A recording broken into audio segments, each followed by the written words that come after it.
Kumusta sa inyong lahat? Dito naman tayo sa vlog natin ngayon gabi sa Batang Quiapo. Unang-una sa lahat, ito ay teaser video lamang para ma-update sa Batang Quiapo. Huwag kalimutan follow at subscribe ang channel. Salamat po. Ito Marzeng at Nita ay tiningnan nila ang Benibente. Pagtingin ay nilagyan lang ng sticker ito sa date kung kailan expire na ito.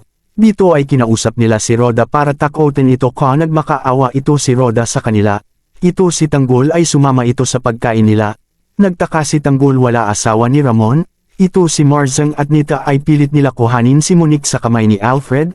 Pumunta sila Marzeng at Nita sa bahay nito ngunit pinagtabuyan sila ng mga tao para di papasukin ito. Ito si Monique ay iyak ito pero walang magawa dahil di marinig ito kaya pumunta na si Don Julio at kinausap ito pero di pa rin pinapasok si Monique ay umiiyak na lamang.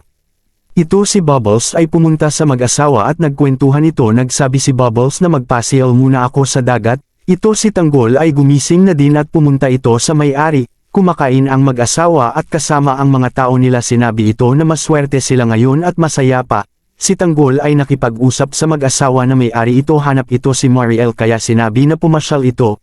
Ito si Bubbles ay pumunta sa dagat at naligo ito. Ngunit may dumating na mga tao na mangka ito at dito ay kinuha ang damit ito ni Bubbles.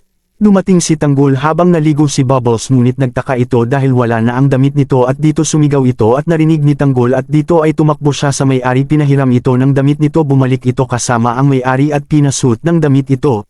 Dito inaakbayan ni Tanggol si Bubbles. Abangan bukas sa Batang Quiapo. Huwag kalimutan follow at subscribe ang channel. Salamat po.